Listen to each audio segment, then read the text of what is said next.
ఆస్తుల్ని, దేవుడు ఆస్తుల్ని కోర్టులు ఇప్పటికే బలంగా తీర్పులు ఇచ్చున్నాయి. లీజు గాని ఆస్తి అమ్మకం కాని ఈ రెండిట్లో ఏదైనా సరే దేవుడి ఆస్తి గనక ప్రభుత్వం ఆలోచన చేస్తే వేలం పాట ద్వారా మాత్రమే, బహిరంగ వేలం ద్వారా మాత్రమే లీజు కన్నా ఇవ్వాలి లేదా అమ్మకం అన్నా చెయ్యాలి తప్పితే కట్టబెట్టడం అనేది విరుద్ధం, చట్టరీత్యా నేరం అని కోర్టు తీర్పులు ఇస్తే కోర్టు తీర్పులు కూడా ఐఏఎస్ ఆఫీసర్కి పట్టవు.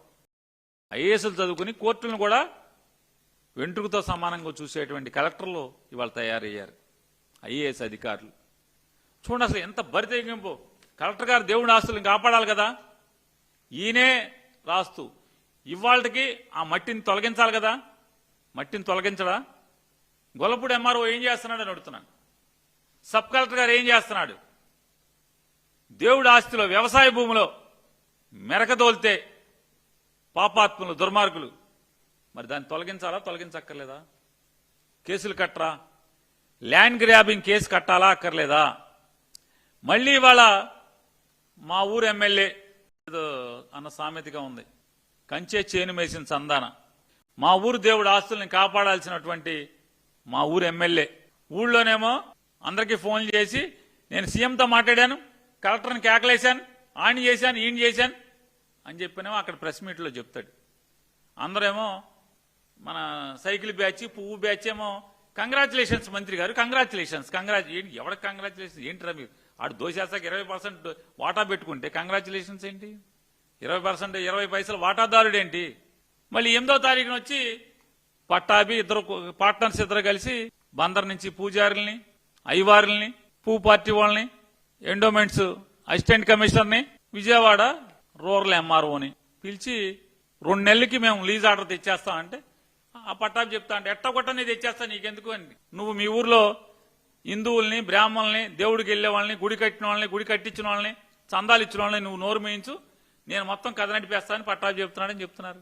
ఖచ్చితంగా మీరు చేసేటువంటి ఈ పాపాలని ఎవరైతే మీ ఇద్దరు మరిచిపోదామా దీర్ఘాల బ్యాచి మీరు పట్టించుకోపోయినా ఖచ్చితంగా మేము విశ్వ హిందూ పరిషత్తుని అడుగుతున్నాం, మీరు మేల్కోరా, నిద్ర లేగరా అయ్యా విశ్వ హిందూ పరిషత్ వాసులు, హైందవ వాసులు, మీరు నిద్ర లేగరా?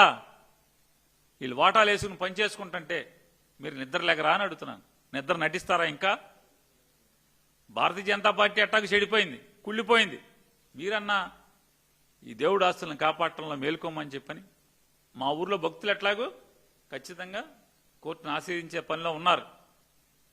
కొల్లు రవీంద్ర ఎంత బోర ఊదినా, ఎంత క్రీమ్ పూసినా, బెజవాడ వాళ్ళ ఇంటికి పిలిచి కాఫీ ఇచ్చి బిస్కెట్ ఇచ్చినా, మర్యాద చేసినా ఖచ్చితంగా మీ కుట్రలు ఫలించకుండా అడ్డుకుంటాకి బందర్లో భక్తులు సిద్ధమవుతున్నారని చెప్తూ, కాకపోతే ఈ ఇద్దరిని, ఈ పువ్వు బ్యాచ్ వాళ్ళని, ఈ దీర్ఘాలు ఎప్పుడో ఏళ్ల క్రితం జగన్ గారికి సంబంధం లేకుండా టీడీపీ వాళ్ళే కుట్రలు చేసి, తప్పులు చేసి, పాపాలు చేస్తే వాటిని ఎంత జాగ్రత్తగా మళ్ళీ పునర్నిర్మాణం చేయటం, మళ్ళీ దేవుడికి జరిగినటువంటి అపచారాన్ని సవ్యం చేయటం ఇవన్నీ చేసినటువంటి వాడు జగన్మోహన్ రెడ్డి అయితే, వైఎస్ఆర్ కాంగ్రెస్ పార్టీ అయితే, మీరు ఇంత పాపాలు మూట కట్టుకుని వాళ్లతో అధికారాన్ని పంచుకుని అన్నిట్లో వాటాలు పంచుకుని ఈ రకంగా దేవుడు ఆస్తులు కైంకర్యం చేస్తుంటే అన్నీ మూసు కూర్చునే వాళ్ళని మిమ్మల్ని ఏమంటారని అడుగుతున్నాను. ప్రశ్నించుకోండి మీ అంతరాత్మని. అంతరాత్మ అయితే ఉంటది కదా. చంద్రబాబు నాయుడు గారు వైఎస్ఆర్ కాంగ్రెస్ పార్టీకి ఉనికి ఉండదని చెప్పారా?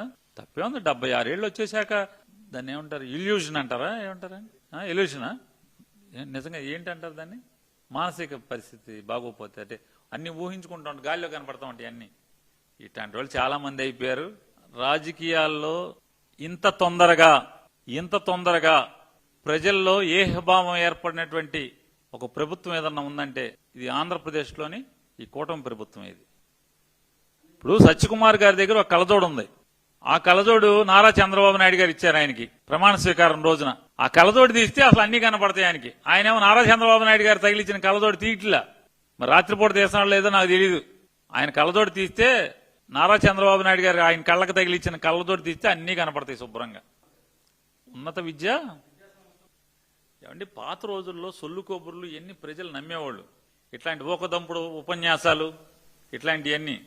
ఇవాళ ప్రతిదీ సోషల్ మీడియాలో కళ్ళకు కట్టినట్టు ప్రతిదీ చూపించేస్తున్నారు జనం.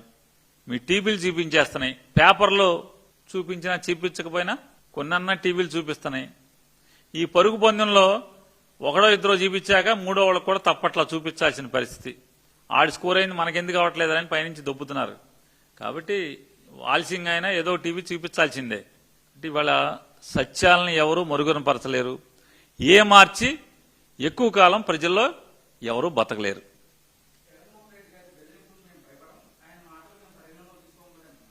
ఎవరు సత్యకుమార్ని పాట పాడమనండి. జగన్మోహన్ రెడ్డి గారు ఏం చెప్పాడు?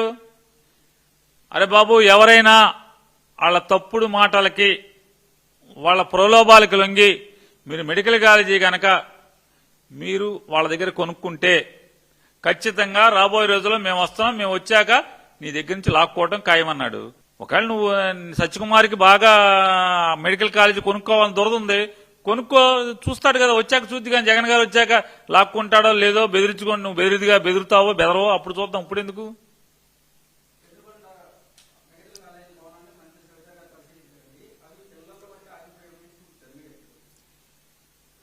సంవత్సరంన్నర అయింది చంద్రబాబు నాయుడు వచ్చి, సంవత్సరంన్నర నుంచి ఆపేస్తే మరి సంవత్సరంన్నరలో నువ్వు ఆపకుండా, చంద్రబాబు నాయుడు ఆపకుండా ఆ బిల్డింగులు కట్టనిస్తే పిల్లర్ల దాకా నీ నెత్తి మీద కూడా ఉండేది టోపీ, పైన స్లాబ్ కూడా ఉండేది, అన్నీ ఉండేవి.